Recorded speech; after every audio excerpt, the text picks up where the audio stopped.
For the 400th race in the history of Porsche Carrera Cup Great Britain, we are almost ready to go racing here at Snetterton, with Sid Smith taking a first pole position from James Wallace, carrying number 400 in deference to this big landmark in the championship's history. Andrew Rackstraw, a race winner this year, starts third.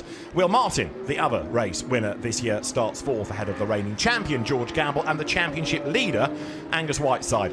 Seb Hopkins is on row 4, Will Jenkins for company ahead of the man that leads Pro-Am in the championship, Oliver White, a double winner from Donington. Josh Stanton, his nearest opposition, then Max Coates, with the best of the AMs on the grid being Jonathan Beeson, and he starts 12th.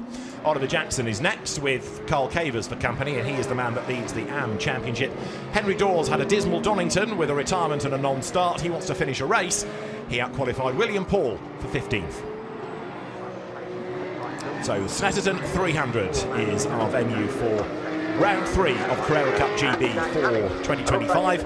2 races at Donington, which haven't really given us much of a pattern in the championship. They didn't race at Brands Hatch, that's where we had Sprint Challenge, the Cayman Series, so the Carrera Cup drivers back on the championship trail. And there is James Wallace then, number 400 in his second year as the Porsche Junior, and he gets better and better every time. So also the man behind him, Andrew Rackstraw, the South African driver who was a delighted Donington winner in race 2, and Tim Harvey, he's going to be a man to watch here as well. Yeah, very much so. As you say, a race win already, but this is it's a big race. 400 races. The first race in 2003 was at Mondello Park and was won by Damien Faulkner, and they've been on the Toka package ever since.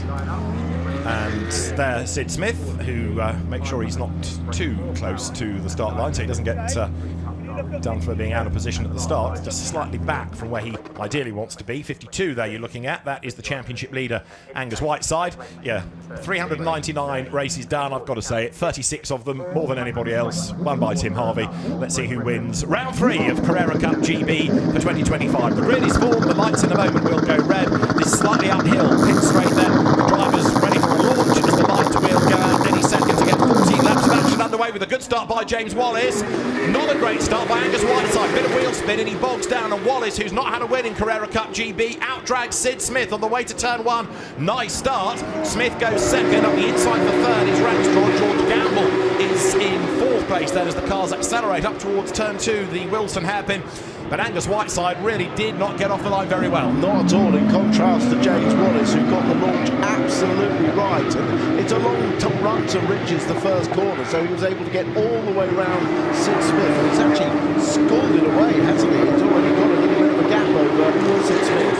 Indeed, Ollie Jackson there in the yellow car, coming under attack there, because right up behind him is Seb Hopkins. George Gamble, Andrew Rackstraw on the attack. Smith goes defensive, and up the inside of Rackstraw goes Gamble, down at Agostini, turn 4. Look, all of this is playing into the hands of James Wallace, who is building that gap on that one. Smith second, and the 2 teammates at Century go side by side. George Gamble on the inside, number 1, the reigning champion. 40, the South African Andrew Rackstraw goes back ahead, and George Gamble straight away comes under attack from Seb Hopkins, who is right there behind him, or was. Now what's happened to Hopkins? He's had a spin, look, he's hidden behind the graphic, so Seb Hopkins went for the inside, the car's got away from him, and there he is, facing the wrong way. Sorry, Will Jenkins, I should say, not Seb Hopkins, it was Will Jenkins. He makes contact with George Gamble, that unsettles the car, and around goes Will Jenkins. He had a good first lap from 8th on the grid. Now I'm afraid he's tumbled down the order. Yeah, the 2 Century Motorsport boys were really sort of holding themselves up, and Will Jenkins thought there'd be an opportunity on the inside, but the lightest touch on the front of a Porsche, it's a bit the opposite of a touring car meeting really, but the lightest front on the front of a Porsche sends it spinning because all the weight's at the back. So, first of all, Will Jenkins has to fire up the car and then try and get it off the grass. He is 5th in the championship, and with damage also out of the race is William Paul out of the AMP competition. So William Paul going no further. That's 2 cars in strife on the opening lap of the race. So James Wallace leads at the end of lap 1 by 8/10 of a second. He's trying to build that gap, of course, over Sid Smith in 2nd place. Andrew Rackstraw in 3rd. The fact that Rackstraw and Gamble spent much of the opening lap squabbling kind of released Sid Smith. So although he had dropped back from Wallace, he's been able to claw back some of the lost ground. Now, Will Martin has not come through at the end of the opening lap, I notice either. No, well, we've lost 3 cars out of the 16 car starters. That was a bit of a frantic first lap, wasn't it? But Will Martin, very much a contender for this year's championship, and there he is, getting out of the car. Can't see any damage at the moment, so we presume that's a mechanical, but yeah, real blow for the Eden driver. And that's going to be on the infield section, I would propose. So yeah, William Paul with front damage. He has got as far as the pit lane. Will Jenkins, I don't think, got the car going after his spin, which is a big, big shame. And now Will Martin, race winner, in trouble as well. And the way the point system works in this championship, we can't be giving away, certainly not many points, but to not finish and give away a big number, done for the season almost. Yeah, and also the season is a little bit shorter than it used to be now, because it used to be 20 races, and it's shorter than that now. So really disappointing for the drivers, Will Martin particularly, and Will Jenkins and Malcolm Paul. Now, the start of Sid Smith is going to be investigated at the end of the race. Well, we know it wasn't because he was outside the box. He was well back from the line, so the only inference can be that he went too early, but he didn't get a very good start anyway, so that's a real shame. It is indeed, especially as at the minute he's only in second spot. As you look there at the recovering Angus Whiteside, trying to get himself back up the order. He was only 9th at the engineering lap. Let's have a look at the start again. Oh, there's movement. There was a tiny bit of movement.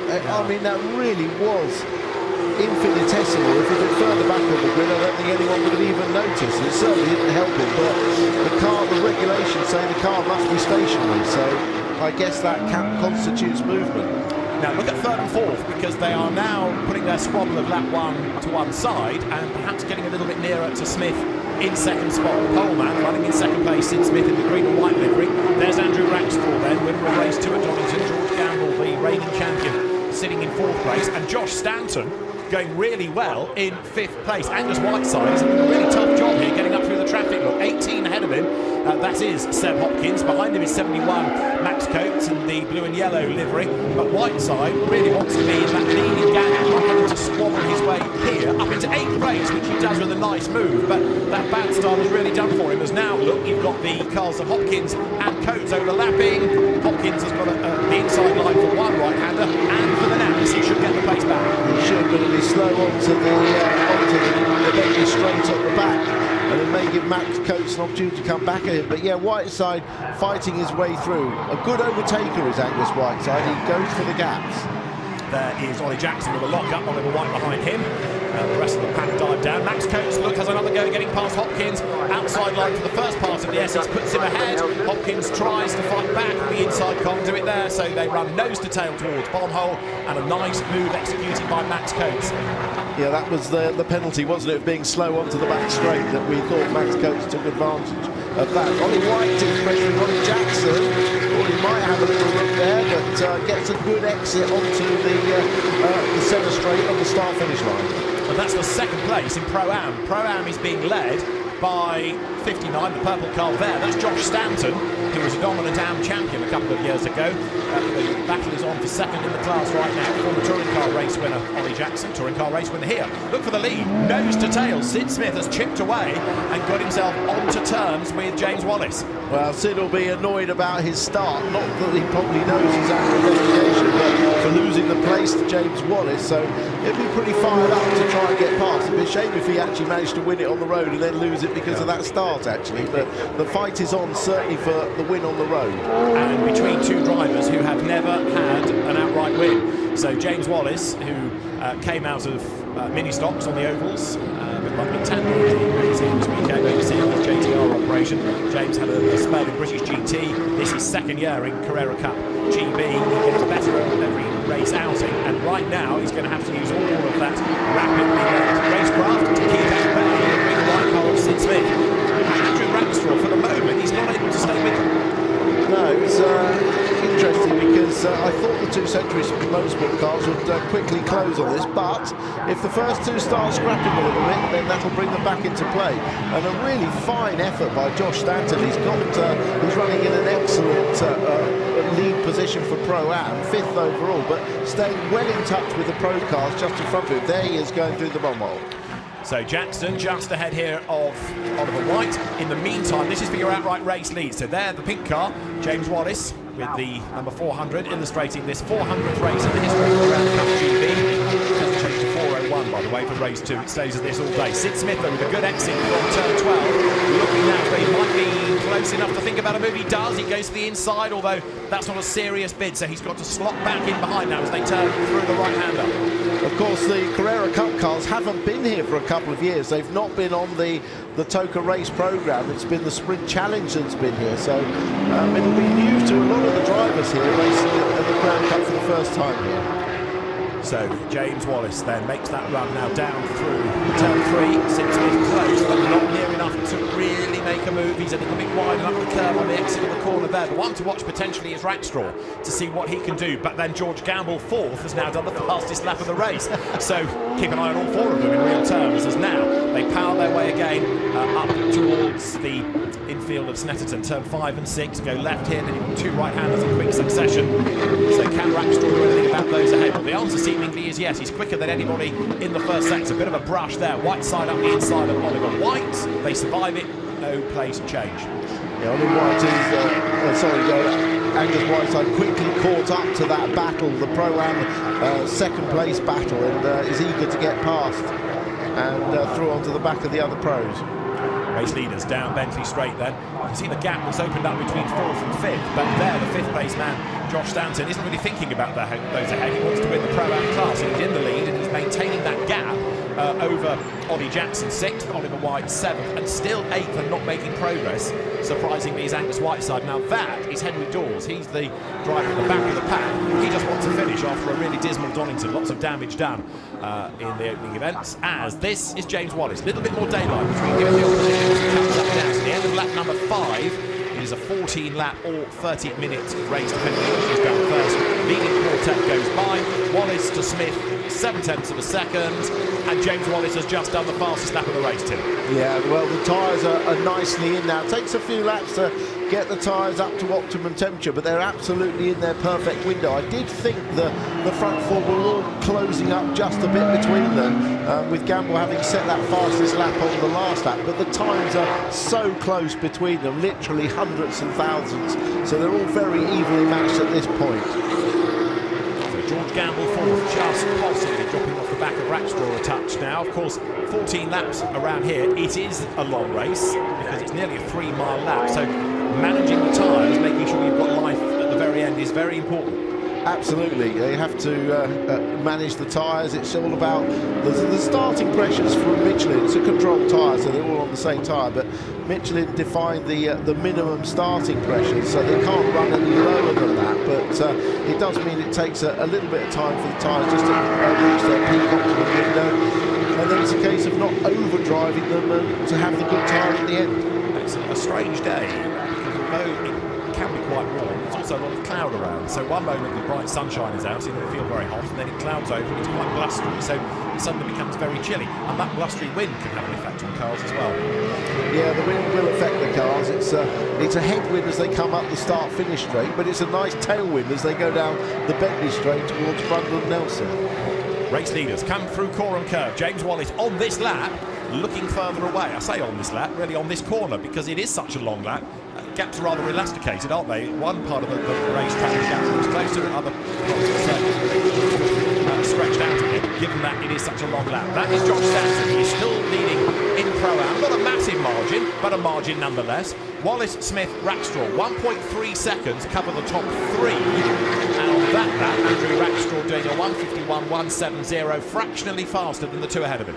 Yeah, but the gaps are very equidistant, aren't they? Oh, second place, Sid Smith starting to drop away from James Wallace and perhaps come under pressure now from Andrew Rackstraw. He's looking a lot closer as they go through the left-hander and Palms. He is indeed, so they sweep their way out of that fast left, straight round the back of the paddock down towards Agostini.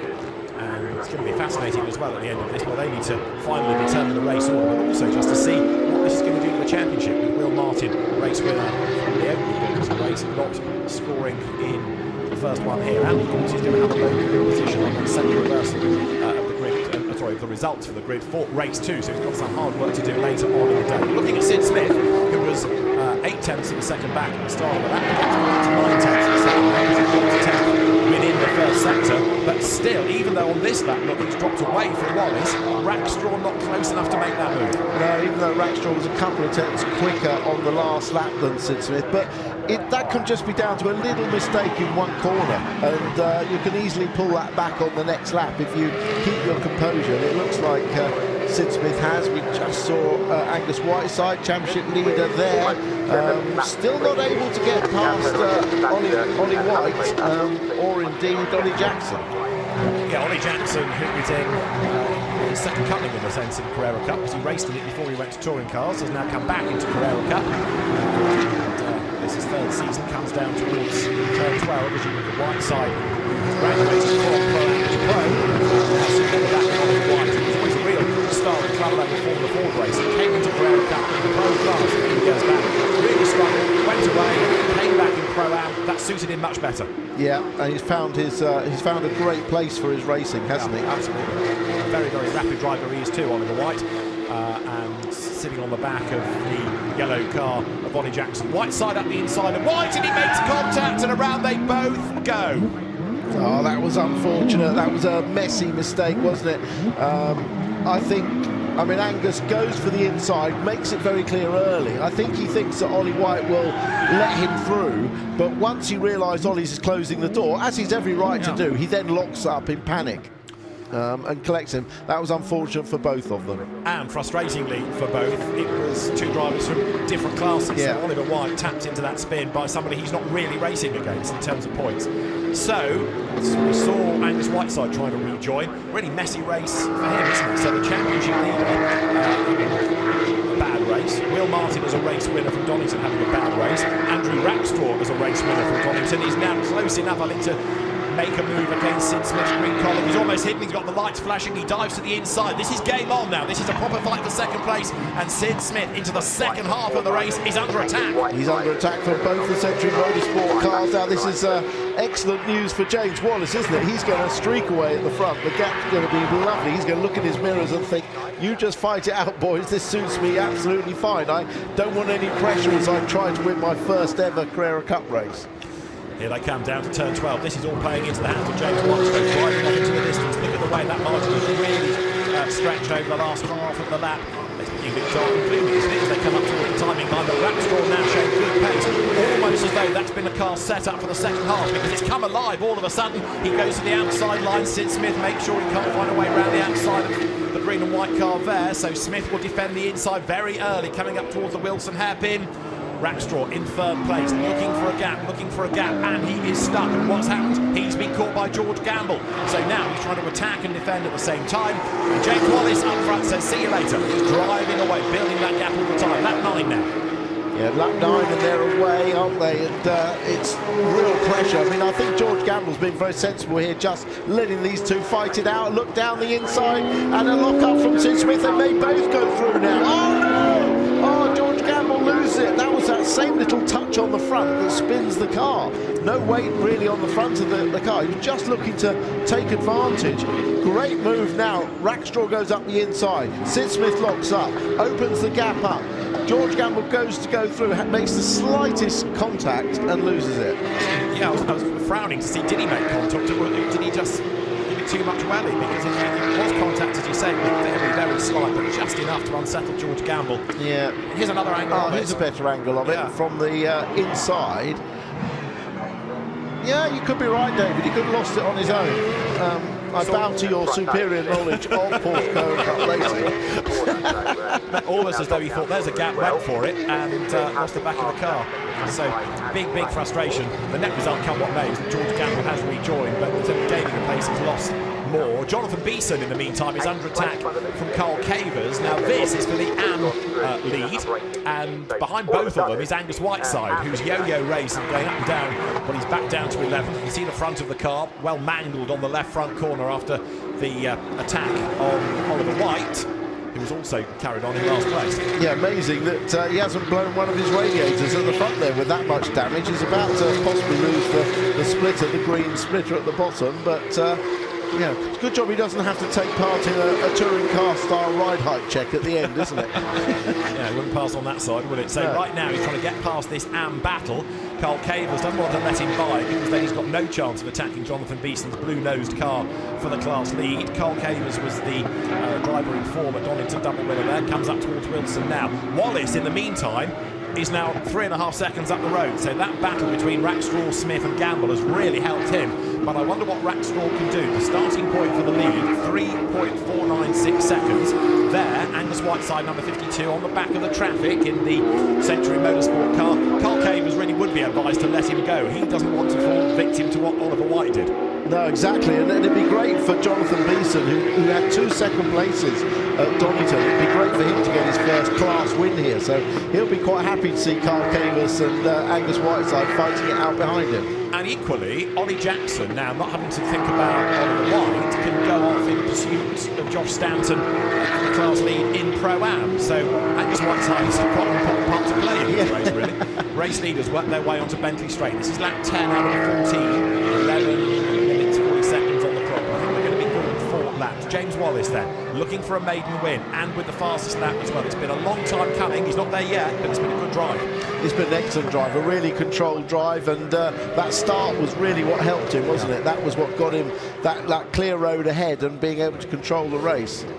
If you're wondering what 50 means, that's James's normal number, so they put that on the board because he's more familiar with looking at for 50 than he is 400. You see the rather menacing black clouds hanging over Snetterton, and that was the pit board saying you're in P1 with 4 laps to go. And the gap has come down. It was 3.4, it's now 2.8 between Wallace and Rackstraw. Andrew Rackstraw has just done a 1:51.007. That's 0.6 of a second quicker in 1 lap. Rackstraw's on a mission. So is Whiteside up the inside of Carl Cavers. He will go through. But Andrew Rackstraw, we've been focusing on him as he was 3rd. Now he's up into 2nd.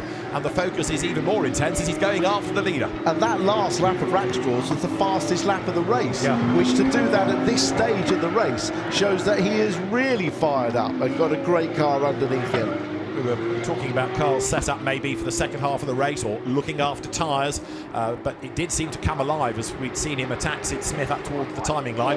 Angus Whiteside has got the wiper on. Now he may have knocked that on, or there may be a little bit of drizzle in the air. It's been threatening all morning. In fact, Rackstraw's got the wiper on as well, and the spots of rain on our window. Yes, so now all on Michelin slick tyres, but the road might be getting a little bit damp and greasy in places. Well, it's what we call the psychological rain, where it's hitting the windscreen. It's certainly not really affecting the grip yet, because it may be getting that way, but obviously, as we said, Rackstraw set the fastest lap on the last lap, so it certainly wasn't affecting them, but it can affect you psychologically, especially if you're in James Wallace's position where you're leading the race. You don't want to be making a mistake, so you maybe, and the brollies are going up.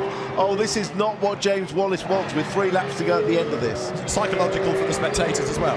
Well, no, because they're not driving. Oh, I see. So they could feel it on their heads. That's genuinely wet for them. Okay, yeah. Right, so James Wallace now puts the wiper on, and yeah, just adds to the torment, doesn't it? If he wants this win, it could be, if conditions really deteriorate, that the race does not go its full distance. The clerk of the course, Colin Oakley, will be assessing whether it remains safe or a wet road to have slick-shod cars competing. But for now, we press on regardless. Wallace to Rackstraw. It was 3.4, it was 2.8, it is still 2.8. And on that lap, he was just under a 10th quicker than Wallace. So it's not come down by much as they now have to assess the new track surface. But interestingly, Rackstraw was a second slower than the last lap, yeah. And James Wallace half a second slower. So it is clearly affecting the grip now. As there you have up the inside the recovering George Gamble going ahead of number 18 of Seb Hopkins. So that is for 7th place, and that is also for positioning class. That's pro on pro. So George Gamble goes by, and that puts him now 4th in the category.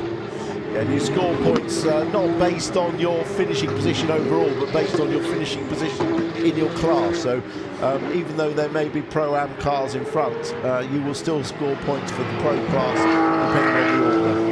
Sid Smith there, frustrated that he wasn't able to convert that pole position into a win. This is Josh Stanton, who is being caught, isn't he, little by Ollie Jackson for the Pro-Am lead. As far as the outright race lead is concerned, in the first sector, fractionally quicker is that man, Rackstraw, Andrew Rackstraw, the South African, than James Wallace. In the second sector, he's fractionally faster again. We're only talking hundredths here. It's not enough of a gain. No, it's not enough. James Wallace is doing a good job. Slide there from Ollie Jackson in that distinctive yellow livery, but he had a bit of a slide there coming out of Nelson. Used to call the S's, but definitely lit the rear up a little bit there. And that's James Wallace then, who comes up to put now 12 laps in the book, with Andrew Rackstraw having been 2.8 seconds behind, and now as he comes through, 2.4 seconds behind. In third place, it is still Sid Smith. Now, what is he doing in relation to the others? He's quicker than Wallace, slower than Rackstraw. The gap is down, though, from 2.8 to 2.4 now. And the lap times are in the 1:52s, or a high 1:51, and a very low 1:51, the fastest lap of the race. So we are slower at the moment than we were. Yeah, but the wipers have gone off, and Rackstraw was only 8/10 slower than his fastest lap of a couple of laps ago. So the track is now coming very quickly back to the drivers, in actual fact. So it's not much slower. Quick reminder that James Wallace doesn't just lead outright, he leads the pro class. In Pro-Am it is Josh Stanton, although he's only 1.2 seconds up on Ollie Jackson. And in Am it remains Jonathan Beeson looking for a maiden victory, and he's being protected at the minute because Angus Whiteside is between him and Carl Cavers.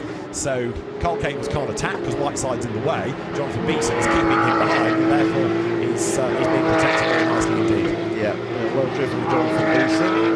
Now, Rackstraw has just done an absolute best first sector, taking about a 10th away from Wallace. So Andrew is not giving up, that's for sure. He's a charger, isn't he? He's back on it. Absolutely. He's really dialed straight back into the sun's out again now, so you can really attack the track again with knowing it's fully dry. That split is gradually coming further apart on Angus Whiteside's car. And the flash of the lights to say to Jonathan Beeson, come on, let me by. And Jonathan thinks, okay, if I keep you back, there's the splitter gone. Yeah. Bang. Debris all over the road. Jonathan Beeson thinks, right, if I keep you behind, I'm certainly safe not being attacked by Carl Cavers. But if I try and keep you behind and we make contact, I might not win my class. What do I do? Well, if he looks carefully, he'll see that Carl Cavers has dropped a fair bit back. So it would make pragmatic sense, wouldn't it, to let the aggressive Angus Whiteside in a different class through. The race leaders are on the last lap, and the gap is 2 seconds. So 3.4 it was, it's down to 2, but that's not enough to suggest there's going to be a change. As Angus Whiteside then terrorises Jonathan Beeson on the run up towards the line. Max Coates goes through now, coming under attack from George Gamble. This is for 6th place, and we've got a Pro-Am ahead of a Pro.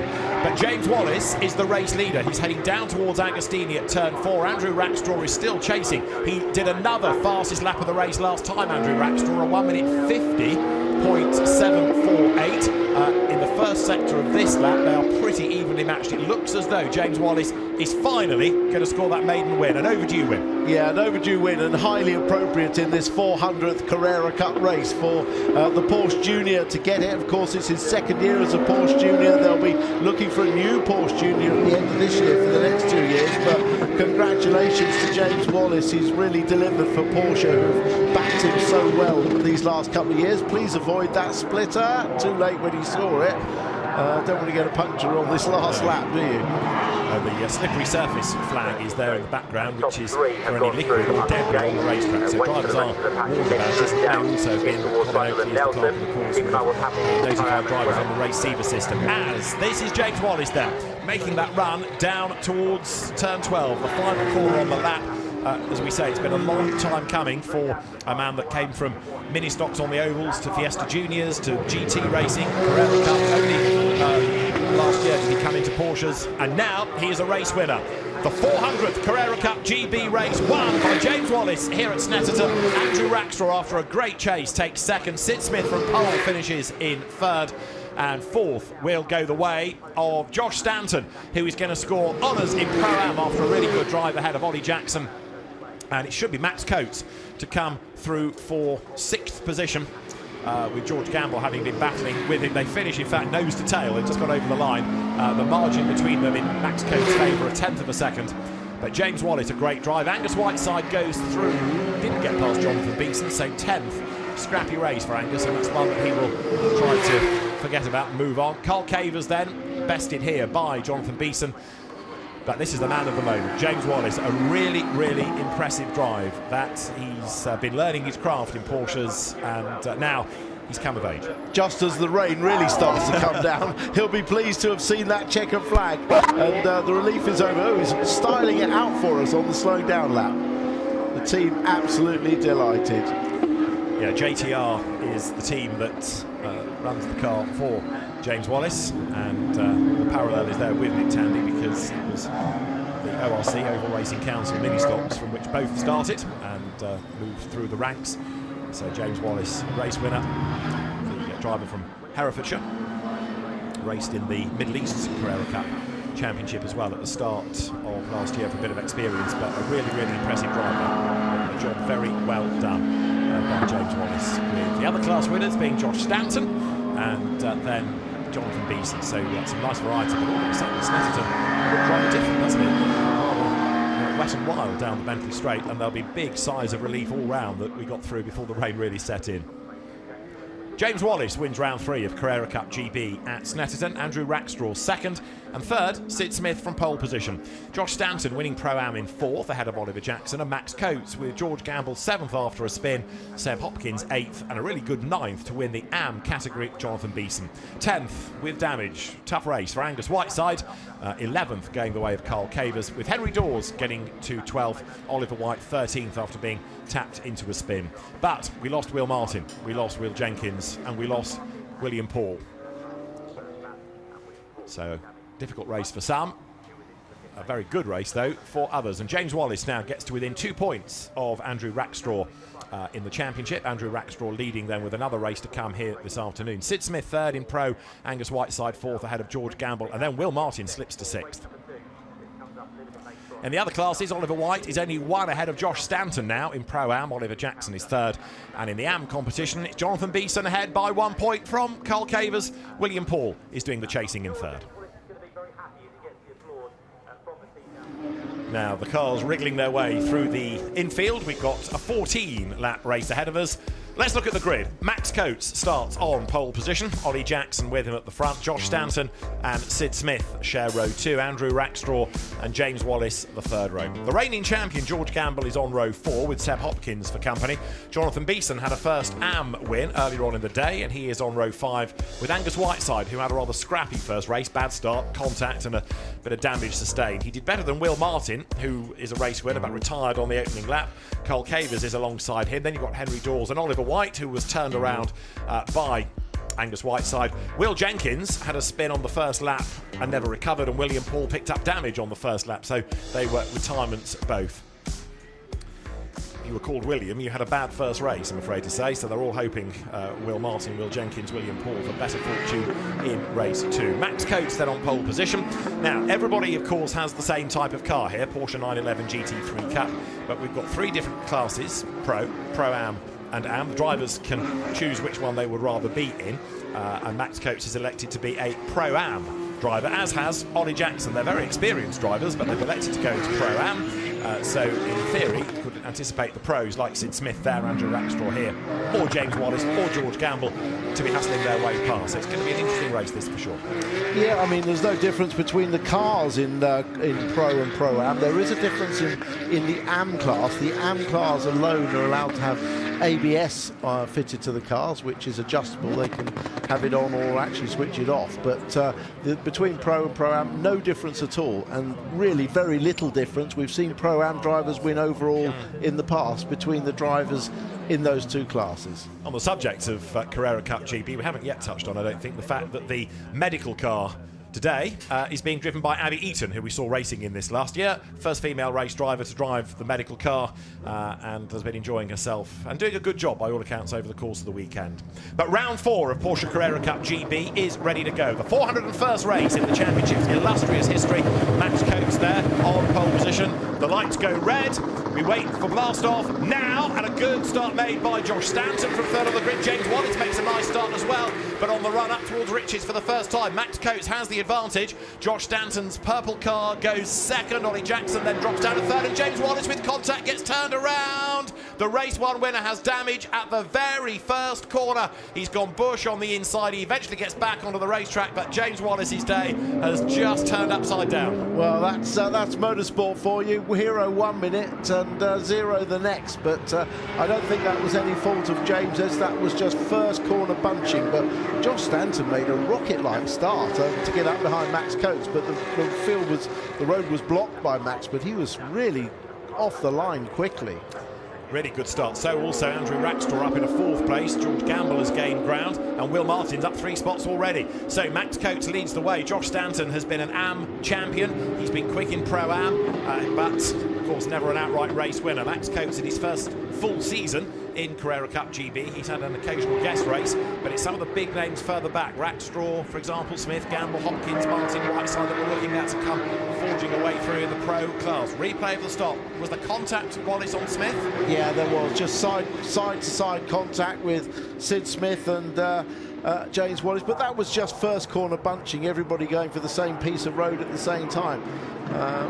Will Martin definitely going to be one to watch. He didn't finish the first race, was out on the first lap, but he starts, of course, behind all the other pro drivers in the class. Now, Ollie Jackson up inside Josh Stanton, because Josh Stanton inexplicably ran wide there, didn't he? With the mistake made, Ollie Jackson takes full advantage of that, goes second. But look at the gap Max Coates has pulled at the end of the opening lap. The danger in all of this, though, is Andrew Rackstraw in the largely white car in 4th place because he is the best of the pro class drivers. He's a race winner this season already. There he is. In 5th behind him is Sid Smith. So Coates leads at the end of lap 1, and the margin is almost a second. 9/10 over Jackson, Stanton.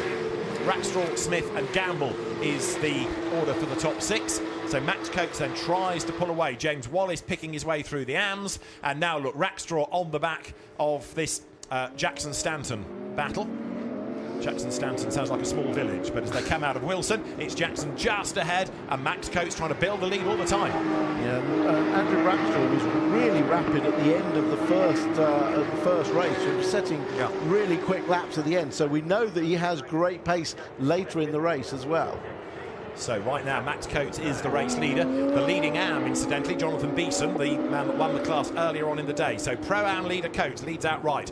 Best of the pro drivers, Rackstraw. Best of the AMs, Beeson. And we're on lap 2 out of the 14 as Whiteside goes through. There is Jonathan Beeson, the driver in AM leadership, new to the championship this year, stepping up out of the Cayman Series, the Porsche Sprint Challenge. Not with us this weekend, but we'll see that at Eaton Park meeting after next. Race leaders then come onto Bentley Straight once more. Max Coates doing a nice job up front. Yeah, and good to see James Wallace hasn't lost too much time. He will at least get a race here and be able to overtake a few cars. Rackstraw looking up the inside of Josh Stanton, but there's no gap there yet. Well, of course, you score points in your class. So although he's in 16th place overall, James Wallace, he is 7th in class. So there are some points available, and he will try and forge a way through before the end of the race. Max Coates then, race leader, making his way now down towards Coram Curve once again. Yeah, let's not take anything away from Max Coates. He's driven an excellent first couple of laps.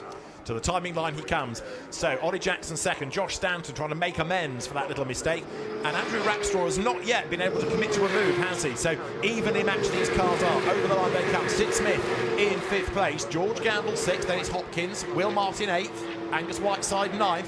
Again, they're not quite making the progress you might have anticipated. Will Martin did it on the opening lap off the line, but has plateaued a bit. Yeah, it is hard to pass in these cars. There's no advantage of Toka turbo boost as in the touring car race we've just seen. All the cars with the same power. So unless drivers make mistakes or you can get a really good run at a driver through a corner, it's not easy. But Rackstraw trying to set this up on the run down to Agostini. But again, Josh Stanton, defensive driving is not easy. Rackstraw under attack now. Sid Smith in the green and white livery tries to squeeze up the inside, coming out of Agostini. Together they run. Smith commits to the inside, Rackstraw on the outside, and he will fend him off. So Andrew Rackstraw stays ahead then as the cars now heads up towards turns 6 and 7. Smith trying to attack, trying to defend at the same time, because right there behind him is George Gamble, and Gamble's under attack. Look from Seb Hopkins. George Gamble, last year's champion, made a small mistake actually down at that corner, Agostini, in race 1 and spun himself out. much to his own annoyance, because I think there was a good podium or a second place potentially on the Will Martin down the inside and makes the move stick. Goes ahead of Seb Hopkins, gets himself onto the back of George Gamble then. So Martin up to 7th. Take it back, he's not plateaued, he's gained a place. And Angus Whiteside's car, which was damaged in race 1, the purple car with the orange splitter, looking for a way through as well. There is Angus Whiteside, look at the back of the queue, and he's on the tail of Hopkins and trying to push forward in his first season in the pro class. Yeah, Angus was leading the championship as we came into this meeting after one meeting, 2 races up at Donington, but it hasn't all gone his way this weekend. Max Coates over 2 seconds to the good right now, so he's driving away from Ollie Jackson and the train behind. Max Coates has done the fastest lap of the race, and as I say, a 2-second advantage. There is James Wallace then, he's got himself ahead of William Paul, but he's finding it hard to get through the traffic. Well, it used to be in Carrera Cup racing that the fastest lap would be done in the first sort of half dozen laps, and then you'd have taken the best out of the tyre. But Andrew Rackstraw set the fastest lap on lap 13 and 14 in race 1, so I won't be making that prediction again. So Max Coates leading in Pro-Am. That's the main fight, but an overall win would be a really good result for him. Ollie Jackson here. To call him the cork in the bottle may be unfair, but he's certainly got just about everybody else in the race stacked up behind him. And right now, Stanton can't find a way by, and Rackstraw, look, has dropped off the back a little bit. Yeah, maybe made a little mistake. But don't forget, Ollie Jackson was a touring car BTCC race winner, so he knows how to fight with the pack. Twice a winner, once here, once at Silverstone. So Jackson on to Bentley Straight. In the lead, still chased by Stanton. That is Rackstraw 4th, Sid Smith 5th, George Gamble, the reigning champion, in 6th place. And George has had a tough start to his season, so he wants points out of this weekend. And of course, within the pro category, Rackstraw, Smith, Gamble is the order. So in terms of their overall classification, a long way down, but for points for the championship, then they are the top 3 in their class. Yeah, absolutely. Interesting. We've got 3 Pro-Ams. I know we had the reverse grid, but we've obviously got 3 Pro-Ams at the front and then 3 pros behind, fighting for their class wins. And then in Am, you've got Jonathan Beeson, followed by 3 Pro-Am entries, and then the second Am, Carl Cavers. So Jonathan Beeson is well protected. He's just coming into shot in the pale blue-nosed car in the background. As Jackson, Stanton, then Rackstraw, Smith, Gamble, Martin, followed by Hopkins and Whiteside, pour over the line. 4 laps in the book, and now George Gamble has done the fastest lap of the race as he tries to get back into the mix against Sid Smith. Yeah, it's been a really strong weekend for Jonathan Beeson. Had a pair of second places. There he is coming into Agostini, defending from Ollie White. But he had a couple of second places at Donington to start his Carrera Cup campaign off. But he's looked really strong this weekend, and certainly does not look out of place running higher up the grid than his AM status might suggest. Is that a look down the inside? It was a look, but maybe more of a defence against Andrew Rackstraw by Josh Stanton. Yeah, because Rackstraw is back on his toes to try to find a way by. Sid Smith is not that far behind him either, as the cars now again come through the infield. So we're working lap number 5, and Max Coates is on his own, and then there's everybody else in the queue behind. Yeah, it's a nice position for Max because he can concentrate on finding that perfect rhythm to do lap times within a tenth of a second of each other. So far he's doing that very nicely. His last lap just a couple of tenths away from his absolute best, so you need to maintain that rhythm and that consistency, and it's much easier to do when you've got a clear road in front of you and nobody on your tail. Max Coates these days works as the business development manager at the Prof Circuit in Yorkshire, where we will be on the first weekend of August for the British Touring Car Championship. He's an experienced one-make racer from things like Clios and Minis. We've seen him in BTCC on a one-off Prof. We've seen him in Porsche Sprint Challenge for the last couple of seasons. Steps up full-time to Carrera Cup GB, and there he is leading, coming out of turn 12. Very wide in the background goes George Gamble, and to the timing line then comes Max Coates. 2.2 seconds to the good last time around, and now 2.1 seconds clear he is of everybody else. So he's still got enough of a margin in hand, but there's a real bottleneck behind. Angus Whiteside goes through. Now he's just done the fastest lap of the race. He's on the back of Seb Hopkins, but frustratingly for Angus Whiteside, he's still stuck 9th overall and just can't find a way through the traffic. No, the only good thing is that all the cars in front of him from 2nd to 8th are all right in front of him, so there is some progress to be seen not far away in terms of track position if he can make some progress. So we're on lap number 6. That was Henry Dawes just going through, 13th overall, 6th in Pro-Am. And James Wallace is still in penultimate place. He just can't find a way past Carl Cavers for the time being, and so he's a little bit stuck. There you've got Jackson still leading this train of cars. Jonathan Beeson hanging on to his AM lead in the background. So what can Angus Whiteside do then about Seb Hopkins? Quickest man in the race thus far is Whiteside, but now that he's used that fast lap to catch up to Hopkins, he's a bit stuck. Well, we know Angus, as we saw in race 1, always goes for a gap, so he's looking for a little mistake from Hopkins to give him the incentive to send it, but we're not seeing that at the moment. Those iconic Duckham's colours carried by Max Coase, the last race winners in Carrera Cup when Dan Camish was driving with those colours, so it's been a little while. Oh, that was close then. Rackstraw nearly tagging the back of Josh Stanton, and as a result of it, slow out the corner on the run to the bomb hole. And Andrew Rackstraw is going to be given a driving standards flag for track limits at the end of the lap. He's catching back up again, taking Smith and Gamble with him. So down they drop towards the completion of the lap, and so now Josh Stanton, having to go defensive, has fallen way off the back of Ollie Jackson. So rather different complexion to the leading group this time. You've got Coates on his own, then Jackson on his own, and then it is Josh Stanton hanging on to position with the cars all queuing up behind him now. So the driving standards flag shown for Andrew Rackstraw, 8 laps to go. Coates now 2.5 seconds up the road. Yeah, this has got the look of something's got to give in a minute, hasn't it? Yeah. It's just building up, so something's got to give. So Stanton ahead of Andrew Rackstraw. That's Pro-Am versus Pro. Now, I'm not suggesting that Josh Stanton should peel over and let them all by, as Whiteside has a go at Hopkins, but it's knowing your battle, isn't it? It's knowing whether to fight for an overall place or points in your class. Yeah, but when there's so many cars so close behind, if you let one through, you can get hung out to dry and pass by a load, and of course, then you're much closer to your other class rivals.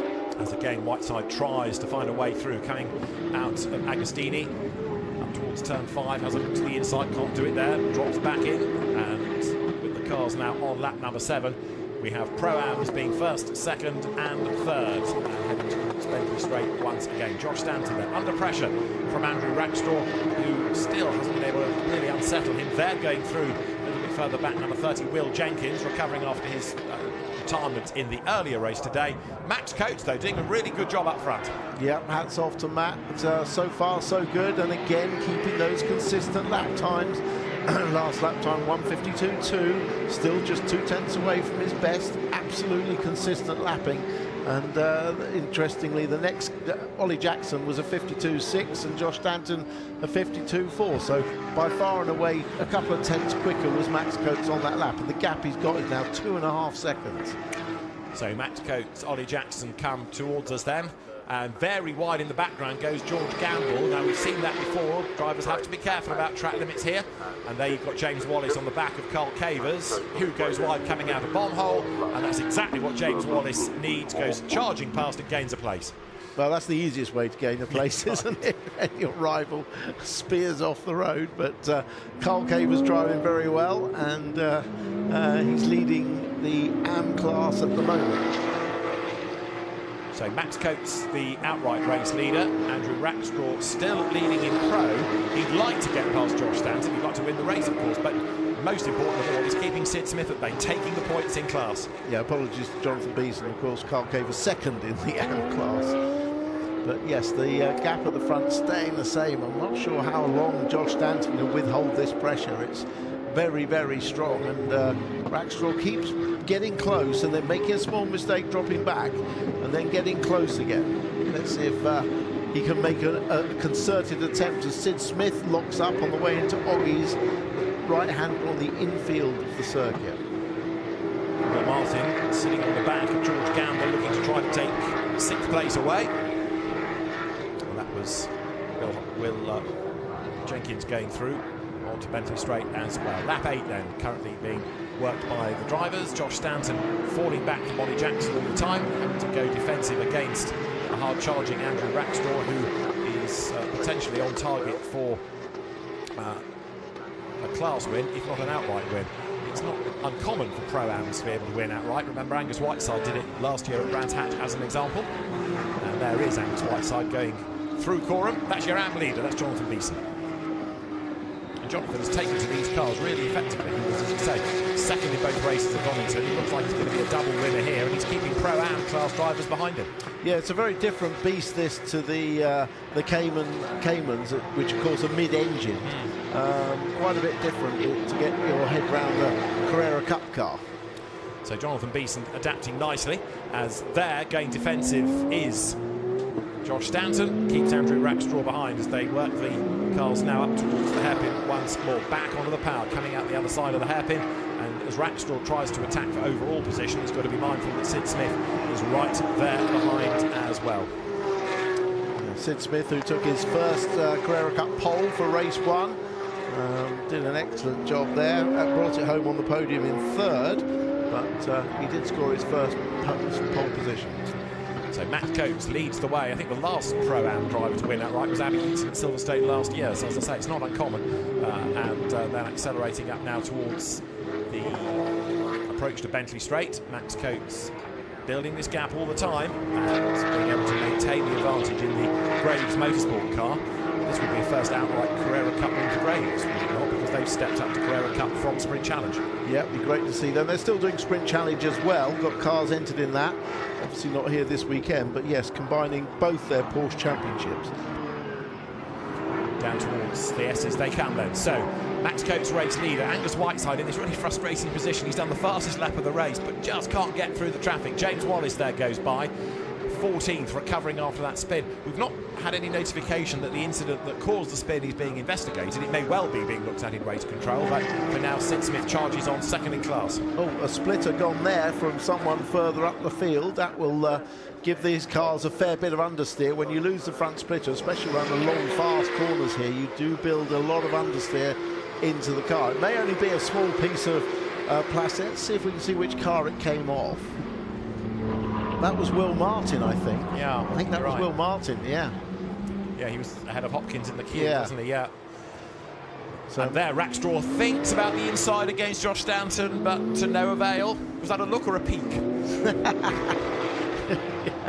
It didn't work, whatever it was. He slots back in behind, and Josh Stanton hangs on to 3rd place, although frustratingly, given he made such a good start, he has dropped away from the top 2 in the class. Yeah, just at some point, the gap has stayed the same, so I think he made a small mistake or came under pressure and had to defend a bit heavily, but the gap has stayed the same and his pace has been good enough to stay in front, but he's not able to challenge Ollie Jackson. They're all lapping virtually the identical speed.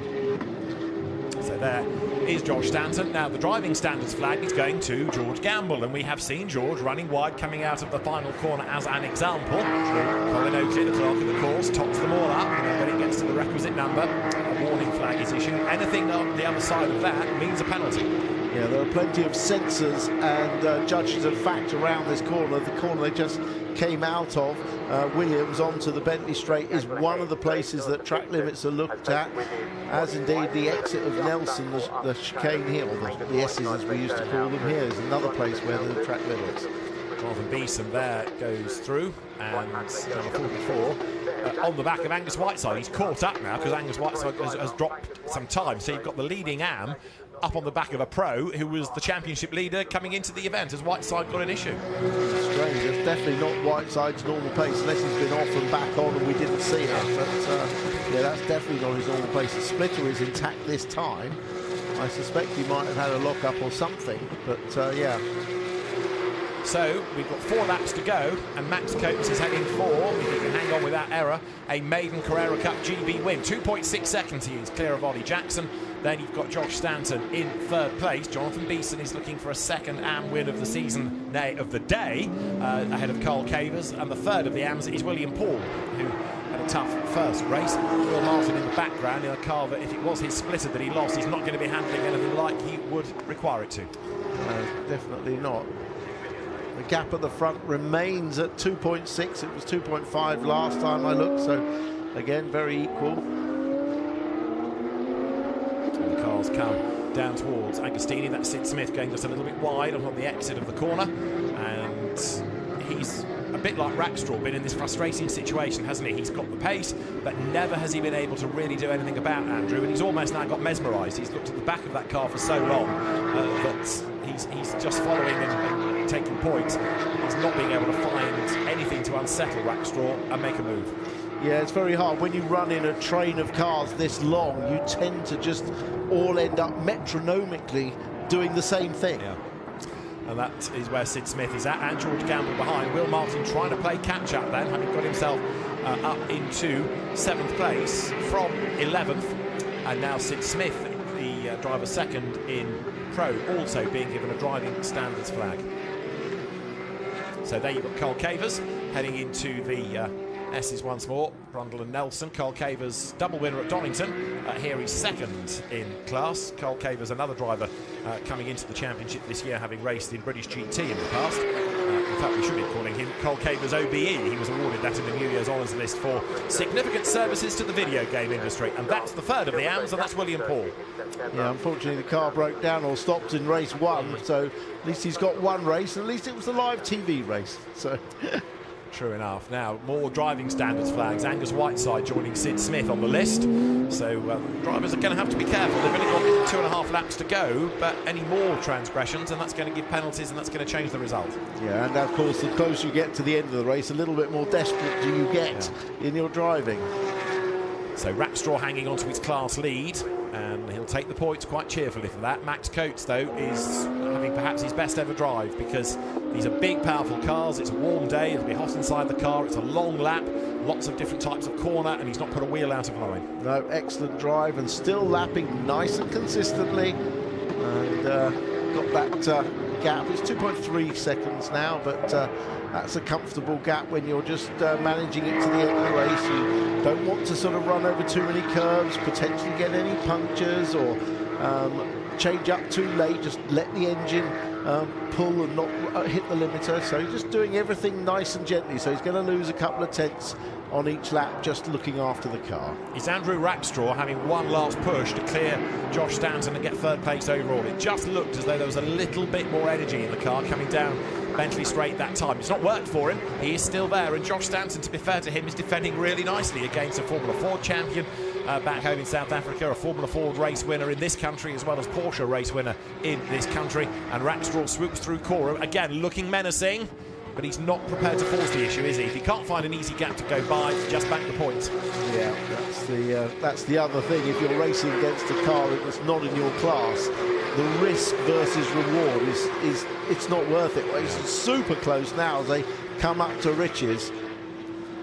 And Rackstraw has got a good run through here, but Stanton's clearly going to defend. Rackstraw, as you say, the car all over those. He's fed up, he's gone to the outside. Will he be able to put it all the way around the outside, or will Sid Smith get his nose in? Well, Smith has to think about it, but he wasn't quite close enough. But Rackstraw didn't make it work, didn't lose the place either, but you can see the commitment is there, just as we had in race 1. Late race, Rackstraw throws everything, doesn't it? One last push to try to find a way through. And again, darts from one side of the road to the other. No gap on the inside. Stanton has already got that covered off, so he goes back to the outside. But the danger for Rackstraw is that as he focuses now on darting around the circuit left and right to get past Stanton, Smith suddenly finds an opportunity. Yeah, but fair play to Josh Stanton, because looking in your mirror and looking at your braking points and turning points ahead, it's not easy to get it all right without making a mistake. Very true indeed. And remember, these are 3 Pro-Ams, first, second, third, keeping the Pro-class drivers at bay. So Andrew Rackstraw, Sid Smith, George Gamble, then Will Martin come again onto Bentley Straight and make this run down towards the S's. Rackstraw's car goes to the inside, more in hope than in anticipation, because he wasn't quite close enough to Stanton, nor was at the end of the straight to make the move. So trying to unsettle Stanton, trying to force an error out of him. He knows he can't do it on pure pace, so the best opportunity is to try to make Josh Stanton run wide, like he did here on the opening lap, and give the place up. Then it was to Jackson. Yeah, the other thing is that there are less points available in this second race than there are the first race, because of the reverse grid. So more points available in race 1. So again, the risk versus reward, it's not worth it. Andrew Rackstraw, a win last year outright, a win this year outright. At the moment he is 4th, and we start the last lap of the race as Max Coates goes by. The gap's down to 2 seconds over Ollie Jackson, and George Gamble has cleared Sid Smith in the background look. So George Gamble up into 5th position now. So George Gamble has made it work there. Look, the reigning champion, he's worked very hard indeed for that. For 13 laps, he's been behind. Again, look, a frustrated Rackstraw tries the outside line into the Wilson hairpin. That doesn't work. Tries to get the drive off the corner. There was Josh Stanton already there. Rackstraw has to switch sides. He wants a wide in, tight out sort of approach to this, but Stanton, wise to what's going on. Josh has been coached by experienced GT and single-seater racer Adam Wilcox for a number of seasons, and all of Adam's knowledge being put to good effect, except a little mistake there by Josh Stanton. But because Rackstraw had already committed to the outside line, he's got away with it. Yeah, he has, and he didn't run wide himself, so it doesn't matter about a little lock-up on the last lap for your tyres, as long as you don't run wide. And this is super, super defensive by Josh Stanton now on this last lap. But at least we got an overtake with George Gamble getting past Sid Smith. And not only that, George has latched onto the back of his teammate Andrew Rackstraw. So George Gamble's probably thinking, I'd like some more laps now, look, because released from behind Sid Smith, he suddenly gained pace and he's up behind Rackstraw. But while all that's been going on, the Pro-Am contingent, first, second and third, come to the end of Bentley Straight, and Max Coates, who you might have anticipated on a reverse grid as a Pro-Am, would have been happy to settle for a class win, and the pros come storming by. Not a bit of it. He's driven off into the wild blue, and here he comes through Coram for the last time. Max Coates is going to score a first ever win in Carrera Cup GB, and it's been a very impressive drive. Ollie Jackson is second, Josh Stanton is third, but Rackstraw is going to have one last push coming up towards the line. Round 4 of Carrera Cup GB is going to be won by Max Coates, who comes across the line. Checkered flag flies. Max Coates is a winner. Second is Ollie Jackson. And third is Josh Stanton, just ahead of Andrew Rackstraw. George Gamble comes home 5th, and Sid Smith in 6th. Class winners are Max Coates, Andrew Rackstraw and Jonathan Beeson, who does the double this weekend in a really interesting race. But a great drive by Max Coates, take nothing away from him. That was not easy to withstand the pressure early on, and then he had to build that gap and maintain it and not put a wheel out of line. Yeah, and Max will absolutely love it. He loves his racing. He loves winning. He drove a perfect race there. Absolutely great to see. It wasn't a Carrera Cup Classic race, but that takes to take nothing away from Max Coates' performance. He was exemplary, and I'm really pleased for him. This is the reaction coming across the line. Everyone's super happy. He is just fist pumping in the air in the car, and the Max Coates fans and supporters right behind him. Just another race. And for Graves Motorsport, a really good result as well. A team, as we said in the course of the race, new to the championship this year and already winning. Max Coates wins round 4 of Carrera Cup GB from Ollie Jackson. Josh Stanton is third. Andrew Rackstraw wins his class and comes home in 4th. 5th goes to George Gamble, with Sid Smith in 6th and Will Martin taking 7th place. It's Seb Hopkins for 8th, Angus Whiteside 9th, and the top 10 rounded out by Jonathan Beeson. Oliver White 11th from Will Jenkins. Henry Dawes coming through for 13th ahead of James Wallace after a lap 1 spin. Carl Cavers and William Paul 2nd and 3rd in AM. As far as the championship is concerned, in Pro, it's Andrew Rackstraw 10 points up now on James Wallace, tied with Sid Smith. George Gamble, the reigning champion's only 4th, but he's ahead of Angus Whiteside and Will Martin, who round out the top 6. Max Coates has a 1-point advantage over both Oliver White and Josh Stanton. They're tied for 2nd equal within Pro-Am, while Jonathan Beeston's now put himself into the lead of AM, 4 points ahead of Carl Cavers. So Max Coates, who we have had as a regular fixture within the touring car support paddock for many, many seasons, that is probably his biggest win, and still learning about these cars because it's only the 2nd event in them. It is over 10 years since he had a guest drive in Carrera Cup GB, and you can see inside the car how much that means to Max. As Tim rightly says, he does absolutely love his racing. Yeah, and a little hats off to Robert de Haan, who we also saw in Porsche Carrera Cup in previous years, who won at Monaco at the Porsche Super Cup today. After a fairly dramatic start to that race with a tangle on the first lap, but a Graves Motorsport team and Coates family all very, very happy about it, and taking it to the max. Max Coates has done it. A maiden Carrera Cup GB win. The team's applauding. Everybody comes down the pit lane, whether they have had a class win, a race win, or a tough day at the office. But Max Coates is going to be all smiles. Of that there is no doubt. We have, of course, 2 more races still to come at Snetterton. We hope we can get those in after Max's interview, because this is going to take a while. He's a loquacious chap, a great enthusiast, and he's going to be absolutely delighted. Max Coates wins in Carrera Cup GB here at Snetterton. Door opens, he clambers out of the car. A first-time winner in Porsche Carrera Cup GB. Max Coates is a winner at Snetterton, and he will tell us all about it, you can rest assured, after the break.